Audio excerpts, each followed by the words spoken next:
saudara yang dikasih Tuhan. Shalom. Puji Tuhan, pada pagi hari ini kita mau sama-sama berbakti beribadah kepada Tuhan. Mari kita mau siapkan hati pikiran kita mau sama-sama bersatu dalam doa. Terima kasih Tuhan Yesus, Engkau sungguh baik, Engkau sangat baik Tuhan Yesus dalam kehidupan kami Tuhan. Pada pagi hari ini Tuhan kami mau bersama-sama memuji menyembah Engkau Tuhan Yesus. Kami mau sama-sama menari, melompat-lompat Tuhan. Bertahtalah Tuhan atas setiap kami Tuhan Yesus. Terima kasih Tuhan.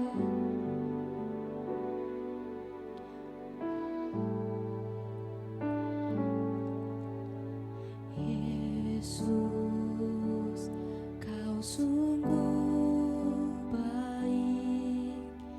Yesus, nama-Mu indah. Yesus, ku cinta Kau selalu. Ku tinggikan, ku agungkan selamanya. Yesus, Kau sungguh baik. Yesus, nama-Mu indah. Yesus, ku cinta Kau selalu. Ku tinggikan, ku agungkan selamanya. Ku mau memuji-Mu, ku selalu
mau memuji menyembah Engkau lebih lagi Tuhan. Bertahtalah atas setiap kami Tuhan Yesus.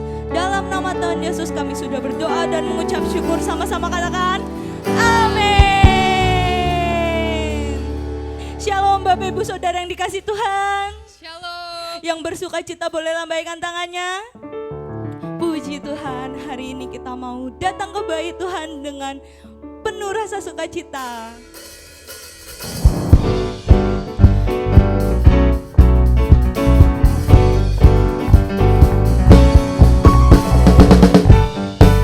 Boleh sambil bertepuk tangan.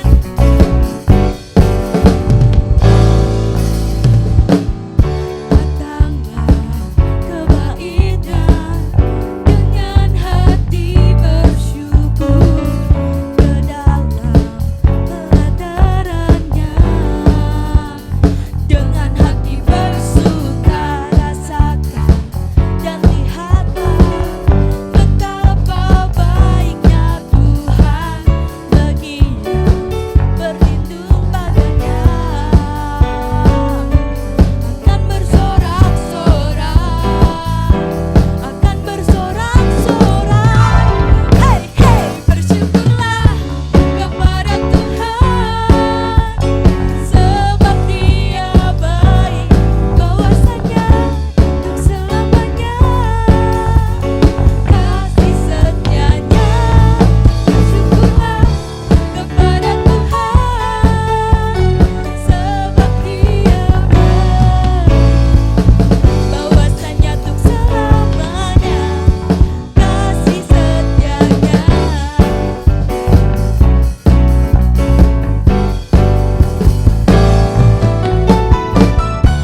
Datanglah ke bait-Nya dengan hati bersyukur, ke dalam pelataran-Nya dengan hati bersuka rasakan dan lihatlah betapa baiknya Tuhan bagi yang berlindung padanya. Akan bersorak-sorai, hey hey, bersyukurlah kepada Tuhan, sebab Dia baik, bahwasanya untuk selamanya kasih setianya.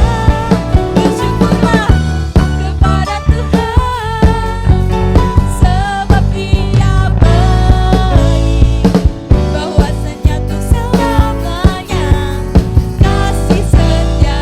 Sambil melambaikan tangannya. Bersyukurlah kepada Tuhan, sebab Dia baik, bahwasanya untuk selamanya kasih setianya. Bersyukurlah kepada Tuhan, sebab Dia baik, bahwasanya untuk selamanya kasih setianya.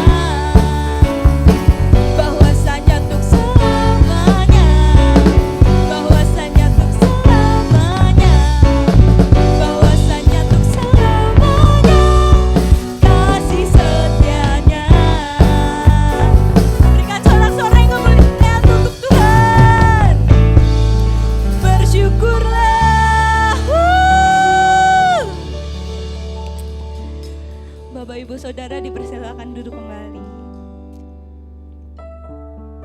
Tiba saatnya kita mau memberikan persembahan kita. Sebelumnya kita mau berdoa terlebih dahulu. Terima kasih Tuhan Yesus. Sebentar Tuhan, kami mau memberikan yang terbaik melalui persembahan kami Tuhan Yesus. Kau yang memberkati setiap tangan-tangan yang memberikan Tuhan. Terima kasih Tuhan Yesus. Dalam nama Tuhan Yesus kami sudah berdoa dan mengucap syukur. Haleluya. Amin. Tuhan turun ke atasku, anugerah besar melimpah di hidupku. Setiap hari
saat ini kita mau sama-sama mendengarkan firman Tuhan. Kita mau menyiapkan hati kita untuk mendengarkan firman Tuhan. Terima kasih Tuhan Yesus. Engkau sungguh baik Tuhan dalam kehidupan kami Tuhan Yesus.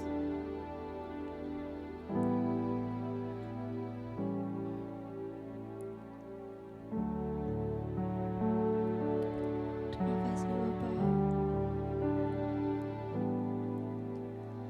Ku datang padamu, membawa pujianku, hanya kekuatan hadirat-Mu sanggup menjaga hatiku. Mendekat padamu, mau sentuh hatimu, biar ku melihat kemuliaan yang Kau sediakan bagiku. Bagimu pujian, hormat, kemuliaan, Kaulah kebanggaan di dalam hidupku. Janji-Mu bersinar, buktikan Kau besar. Tiada yang seperti-Mu Yesus, Tuhanku. Terima kasih Tuhan. Ku datang padamu, kasih Yesus, membawa pujianku, hanya kekuatan hadirat-Mu sanggup menjaga hatiku. Mendekat padamu, mendekat padamu, ku mau sentuh hatimu, biar ku melihat kemuliaan yang Kau sediakan bagiku. Bagimu pujian, hormat, kemuliaan, Kaulah kebanggaan di dalam hidupku. Janji-Mu bersinar, buktikan Kau besar. Tiada yang seperti-Mu Yesus. Bagimu pujian, hormat, kemuliaan, Kaulah kebanggaan di dalam hidupku. Janji-Mu bersinar, buktikan Kau besar. Tiada yang seperti-Mu Yesus. Tiada yang seperti-Mu Yesus. Tiada yang seperti-Mu Yesus, Tuhanku.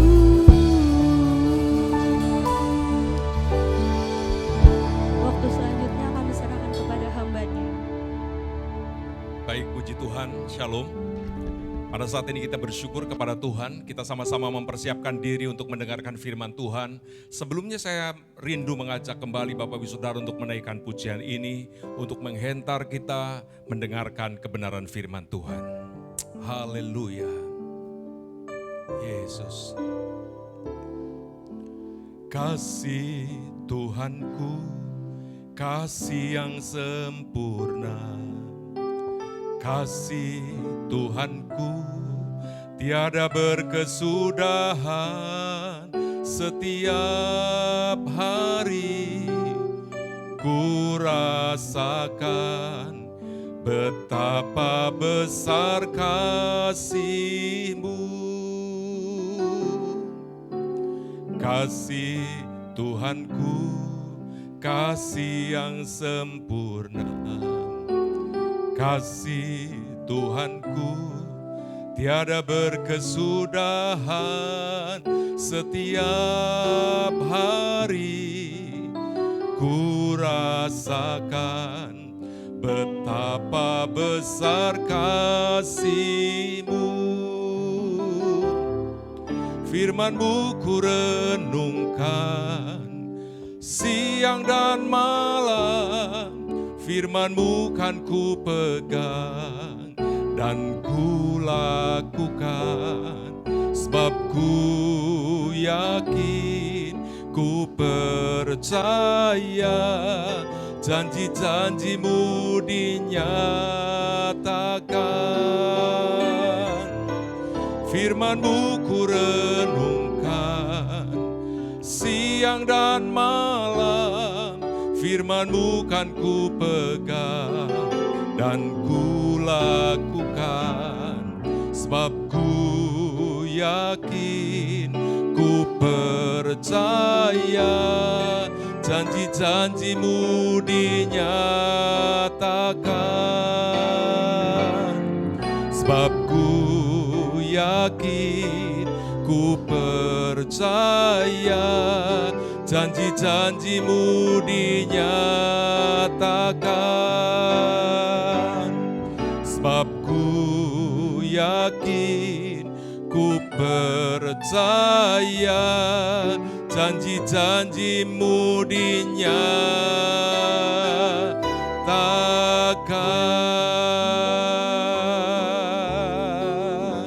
Mari kita berdoa.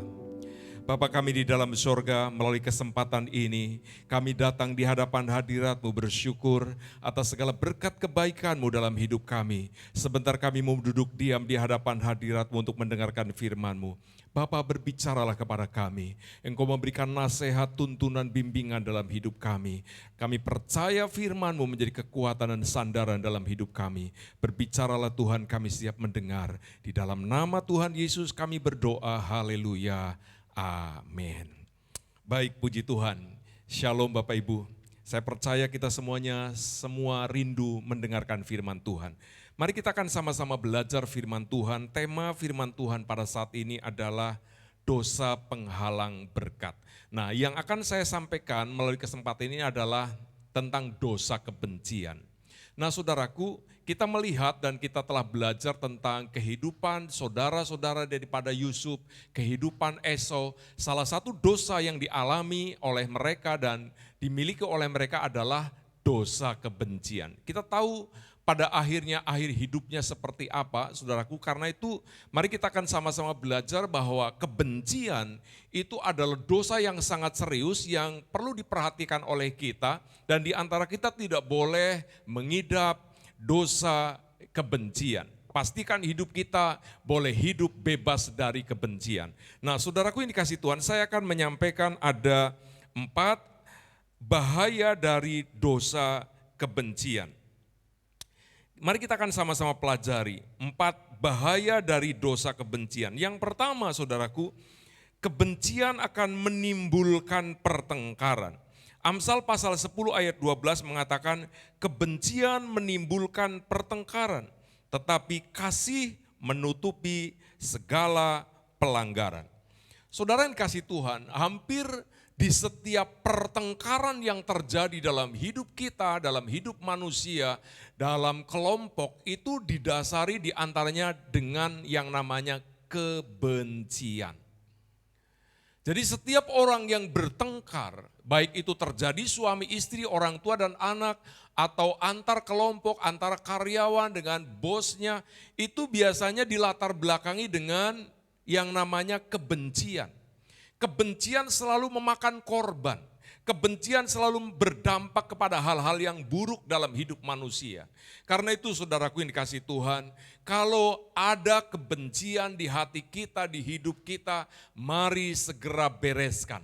Karena kalau tidak dibereskan, kalau kebencian itu disimpan dalam diri kita sekalian, maka pada akhirnya kita tinggal tunggu waktu saudaraku.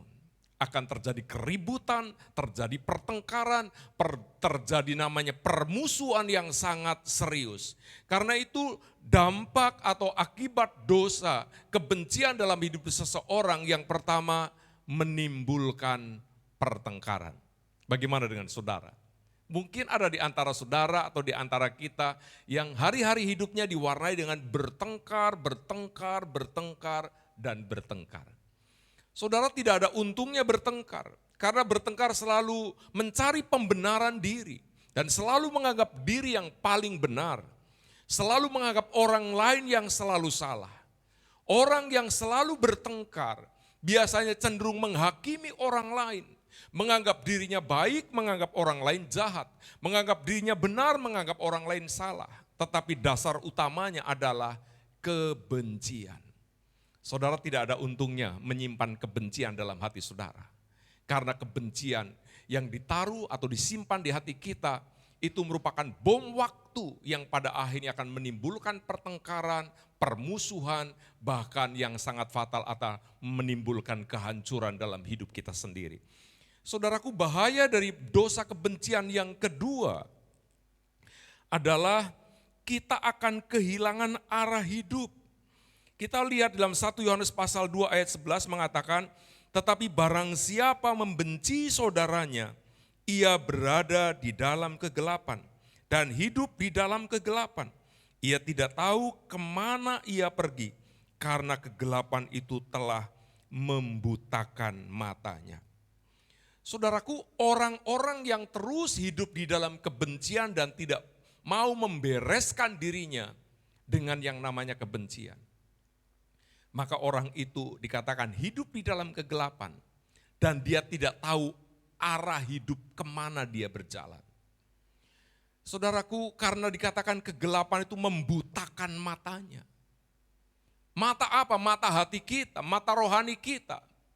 Saudara tidak akan punya masa depan yang penuh dengan kepastian yang baik kalau kita terus-menerus hidup di dalam kebencian.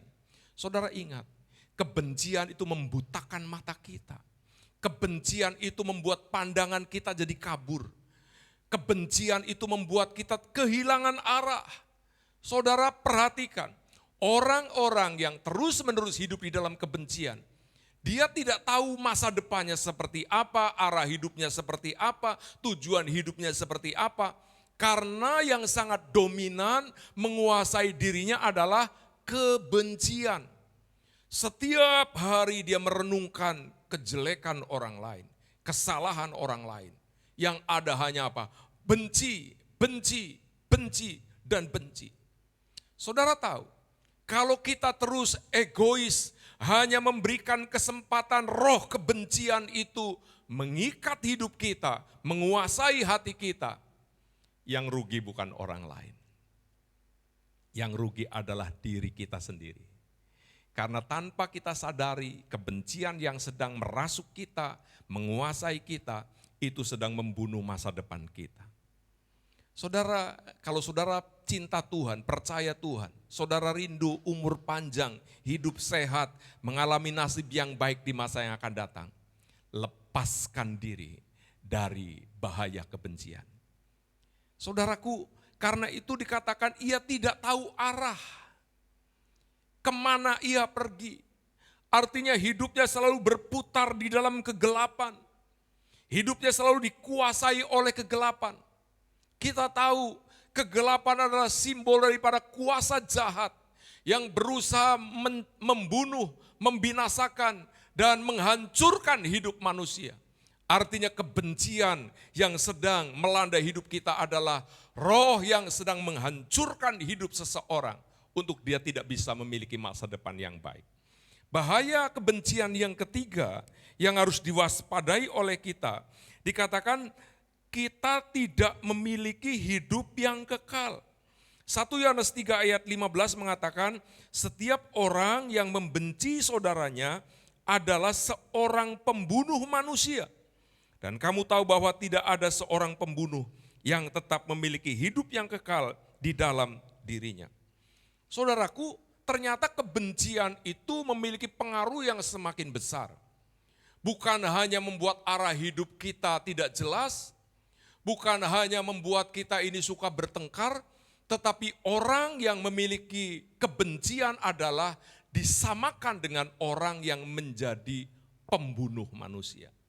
Jadi kalau kita sedang membenci seseorang, berarti kita sedang membunuh karakter, membunuh hidup, membunuh masa depan, membunuh nasib seseorang di masa yang akan datang. Dan dikatakan tidak ada seorang pembunuh yang memiliki hidup yang kekal. Artinya kalau kita terus-menerus hidup di dalam kebencian, bahkan sampai akhir hidup kita, menjelang kematian kita, kebencian itu masih mendarat, menetap di dada kita, maka saudara dan saya tidak bisa masuk sorga. Karena orang-orang yang masuk sorga adalah orang-orang yang telah tuntas di dalam menerima pengampunan dan memberikan pengampunan. Saudaraku, karena itu ciri orang yang sudah diselamatkan adalah orang yang sudah menerima pengalaman pribadi diampuni dosanya, dibebaskan hidupnya dari dosa, dan orang itu mampu berdamai dengan Allah, mampu berdamai dengan diri sendiri, dan mampu berdamai dengan orang lain. Bagaimana dengan saudara? Apakah saudara masih punya terus-menerus kebencian yang disimpan di hati saudara, di hati kita? Ada kebencian yang sudah menaun, tidak bisa dilepaskan dari hati kita. Ingat saudaraku, kalau kebencian itu terus disimpan di hati kita dan kita tidak berani melepaskan pengampunan, di hadapan Tuhan, saudara dan saya disamakan dengan seorang pembunuh. Mengerikan saudaraku. Seorang pembunuh dikatakan tidak akan memiliki hidup yang kekal. Karena kalau kita melihat kembali ke perjanjian lama, pada waktu Tuhan berbicara kepada Musa, jangan membunuh. Dan Tuhan Yesus mengulangi kembali, kalau kamu membunuh itu dosa menurut Taurat, menurut perjanjian lama. Tetapi Tuhan berkata, kalau kamu marah, kamu sudah berdosa. Artinya apa saudaraku? Kenapa seseorang dianggap kehilangan hidup yang kekal pada waktu dia membenci saudaranya? Karena tadi, kebencian menimbulkan pertengkaran, kebencian menimbulkan arah hidup yang tidak jelas. Maka ternyata kebencian juga menimbulkan apa? Kehilangan hidup yang kekal. Saudara, hidup cuma sekali, umur manusia sangat terbatas, 70 sampai 80 tahun. Kelebihannya, kebanggaannya, kesukaran, penderitaan. Hidup yang singkat, yang sementara, nikmati hidup, jalani hidup dengan hati yang penuh dengan pengampunan Tuhan. Amin, saudaraku. Jangan lagi menyimpan kebencian. Hai suami, hai istri, hai anak-anak, engkau yang memiliki kebencian, lepaskan dirimu dari dosa kebencian itu. Karena kebencian itu bukan hanya berdampak menghambat untuk menerima berkat hidup yang kekal, tetapi kebencian itu juga merusak hati kita dan membuat wadah berkat sementara dalam hidup kita itu robek, retak, pecah. Sehingga setiap orang yang hidupnya diwarnai dengan kebencian, orang itu pastikan tidak akan bisa menikmati. Yang pertama berkat kekal, yaitu masuk sorga. Yang kedua berkat sementara di dunia yang fana ini. Karena itu Bapak Ibu Saudara, lepaskan diri dari kebencian. Ayo ampuni orang lain, terima orang lain apa adanya. Saudara, kita tidak pernah bisa bertemu dengan orang yang sempurna. Siapapun di antara kita, kalau engkau seorang istri, engkau tidak akan menemukan suamimu menjadi suami yang sempurna, tidak pernah bersalah. Kalau engkau seorang suami, engkau tidak pernah menemukan istrimu menjadi istri yang sempurna, yang tidak pernah bersalah. Pasti suami, istri, orang tua, dan anak, kita semuanya sebaik-baiknya, kita pasti pernah berbuat salah. Disitulah kesempatan untuk menyatakan kasih. Saling menerima, saling mengasihi, saling memaafkan, saling mengampuni, saling melayani satu dengan yang lain. Dampak atau akibat yang keempat, yang terakhir yang akan saya sampaikan dari dosa kebencian. Saudaraku, di sini dikatakan 1 Yohanes 4 ayat 20. Jikalau seorang berkata aku mengasihi Allah dan ia membenci saudaranya, maka ia adalah pendusta. Karena barang siapa tidak mengasihi saudaranya yang dilihatnya, tidak mungkin mengasihi Allah yang tidak dilihatnya. Di sini kita melihat orang yang membenci saudaranya. Padahal dia mengaku dia mengasihi Allah, tetapi dia membenci saudaranya. Dia disamakan bukan hanya menjadi seorang pembunuh, tetapi seorang pendusta. Ada perbedaan antara berdusta dengan pendusta. Saudara ingat, kita sebagai orang Kristen, sebagai orang percaya adalah orang yang sudah bertobat, sudah diselamatkan Tuhan, sudah diampuni dosanya. Bukankah kita juga sudah komitmen mau percaya, mau taat kepada Tuhan. Tetapi satu hal yang harus diingat oleh kita, dan kita harus lulus menghadapinya. Kesalahan dari keluarga kita, kesalahan dari teman-teman kita, yang seringkali mendarat di hati kita dan menumbuhkan apa? Kebencian. Kalau kita berkata aku mengasihi Tuhan, secara kasat mata Tuhan itu tidak kelihatan. Tetapi dalam hati kita masih menyimpan kebencian kepada saudara kita. Maka saudaraku, apa yang kita lakukan setiap hari, apa yang kita katakan setiap hari, selama kebencian itu ada di hati kita, maka semua yang kita lakukan di hadapan Tuhan itu bohong, dusta. Kita mungkin berdoa, ya Tuhan aku mengasihi Engkau, Tuhan katakan bohong. Ya Tuhan aku mau taat kepadamu, Tuhan katakan bohong. Ya Tuhan aku mau memberikan persembahan kepadamu, Tuhan katakan bohong. Ya Tuhan aku mau melayani Engkau, aku mau beribadah kepadamu, Tuhan katakan bohong. Karena saking banyaknya bohong, maka di hadapan Allah kita dapat label sebagai pembohong. Saudaraku, mari kita mau belajar. Mengasihi Allah yang tidak kelihatan, kita seringkali komitmen. Aku mengasihi Engkau Yesus dengan segenap hatiku. Tuhan katakan, kamu bohong. Kenapa? Hati kita masih menyimpan kebencian. Apakah nyanyian itu salah? Apakah komitmen itu salah? Tidak. Yang menjadi salah, di dalam kesempatan yang sama kita belum melepaskan pengampunan, kita masih menyimpan kebencian, tetapi kita bergaya sok rohani. Gayanya hebat, actionnya hebat. Mari saudaraku, supaya apa yang kita kerjakan, kita lakukan tidak dianggap sebagai pembohong. Mari kita benahi dulu hati kita. Bebaskan diri kita dari dosa kebencian. Nasihat Tuhan bagi kita yang memiliki dosa kebencian tertulis dari kitab Imamat pasal 19 ayat 17 mengatakan, janganlah engkau membenci saudaramu di dalam hatimu, tetapi engkau harus berterus terang, menegur orang sesamamu dan janganlah engkau mendatangkan dosa kepada dirimu karena dia. Saudaraku, kalau dosa itu belum dibereskan oleh kita,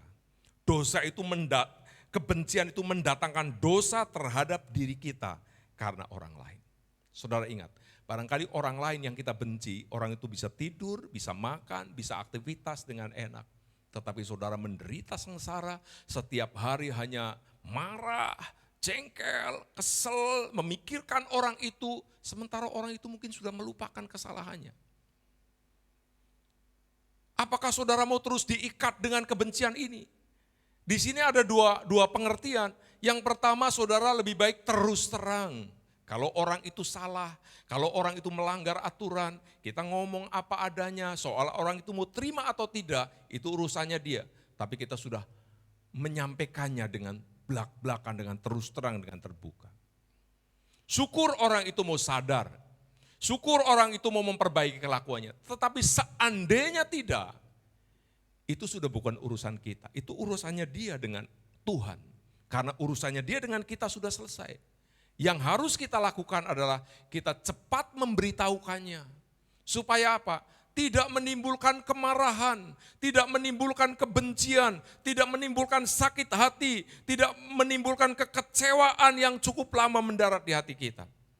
Pesan firman Tuhan pada saat ini, mari bebaskan diri kita dari roh kebencian, dari sikap kebencian.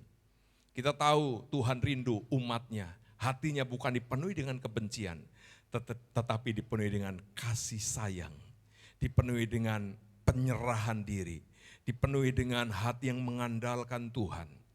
Biarlah bukan aku yang membela diriku, bukan aku yang menyatakan kesalahan kepada orang lain. Biarlah Tuhan yang membela aku, Tuhan yang menolong aku, Tuhan yang melindungi aku. Ini sikap kita, saudaraku. Pada waktu kita bersikap benar menghadapi keadaan situasi yang salah, saudara tetap bersikap sesuai dengan firman Tuhan. Maka Alkitab berkata, Tuhan yang menjadi pembela, Tuhan yang menjadi penolong, Tuhan yang menjadi pelindung, Tuhanlah yang akan menyatakan kuasanya. Kalau kita benar tetapi disalahkan, Tuhan akan membela saudara. Amin, saudaraku. Saya percaya kebenaran ini akan membebaskan. Setelah kita mendengarkan firman ini, pastikan saudara, kalau ada kebencian, kalau itu kesalahan kita dengan orang lain, cepat kita minta maaf, cepat kita minta ampun, akui segala kesalahan kita. Alkitab berkata, jikalau kita mengaku dosa kita, Allah itu adalah Allah setia yang setia dan adil, sehingga Dia akan mengampuni dosa kita dan menghapus segala kejahatan kita. Hiduplah dengan hati bersih, hiduplah dengan hati percaya, hiduplah hati yang dengan sungguh-sungguh untuk bersandar sepenuhnya kepada Tuhan. Amin. Tuhan Yesus memberkati. Mari kita berdoa. Bapa Surgawi, kami bersyukur kami boleh mendengarkan firman-Mu yang memberikan nasihat kepada kami, bahaya dari hati yang penuh dengan kebencian. Tuhan menolong kami, membebaskan kami, mengampuni dosa dan kesalahan kami. Kalau saat ini kami mempunyai kebencian dengan orang lain, dan itu mungkin orang dekat, itu suami, istri, atau anak, atau orang tua, atau siapapun yang seringkali membuat hati kami menjadi jengkel, menjadi marah, menjadi penuh dengan kebencian. Kuduskan hati kami, darah-Mu membasuh segala dosa dan kesalahan kami. Dan kami memberkati orang-orang yang saat ini seringkali menjengkelkan kami. Tolong mereka agar mereka boleh, Tuhan, diberkati oleh Allah, diberi hati yang takut akan Tuhan. Sehingga di masa-masa yang akan datang mereka boleh mendapatkan kemurahan dan berkat daripada Tuhan. Terima kasih Bapa, kami percaya saat ini kami boleh hidup bebas dari kebencian. Kami hidup dengan hati yang penuh dengan kasih, kesabaran, sukacita, damai sejahtera, anugerah berlimpah-limpah mengalir memenuhi hidup kami. Bapak, tidak lupa kami berdoa untuk pandemi COVID-19 yang sedang terjadi melanda bangsa kami, bangsa Indonesia. Kami berdoa untuk pemerintahan negeri kami Indonesia. Di dalam nama Yesus kami mau nyatakan shalom Indonesia. Indonesia, Engkau diberkati Tuhan, Engkau dipulihkan Tuhan, Engkau disembuhkan Tuhan. Sakit penyakit pandemi COVID-19 yang sedang merajalela di negeri ini, kami tolak kuasanya, kami hancurkan kuasanya. Di dalam nama Yesus kami mau nyatakan Indonesia sehat, Indonesia sembuh, Indonesia bebas dari COVID-19. Tuhan, pertolongan datang daripada-Mu. Biarlah Tuhan yang memulihkan negeri kami ini. Kami berdoa untuk pemerintah negeri ini, presiden, wakil, dan seluruh jajaran pemerintah yang ada, dari pusat sampai daerah, Tuhan yang memberkati. Terima kasih Bapak, Engkau memberkati setiap kami yang mengikuti ibadah ini. Kami percaya hidup kami, keluarga kami, ekonomi kami, kesehatan kami diberkati oleh Allah. Terima kasih Bapak, terpujilah nama-Mu. Kami mengucap syukur mengakhiri ibadah pada saat ini di dalam nama Tuhan Yesus. Bapak Ibu Saudara, mari kita angkat tangan kita, tengadakan wajah kita, buka hati kita di hadapan Tuhan. Bapak Ibu Saudaraku yang dikasihi Tuhan, terimalah berkat damai sejahtera dari Allah Bapa, kasih sayang dari Tuhan Yesus, persekutuan dan pengurapan yang berlimpah-limpah dalam kuat kuasa Roh Kudus, turun dalam hidupmu. Diberkatilah engkau pada waktu masuk, pada waktu keluar, di kota, di desa, dimanapun kau berada. Tangan Tuhan selalu menopang hidupmu, sehingga apapun yang kau kerjakan selalu dibuat Tuhan berhasil. Hari ini sampai selama-lamanya Tuhan memberkati engkau. Haleluya, amin. Tuhan Yesus memberkati.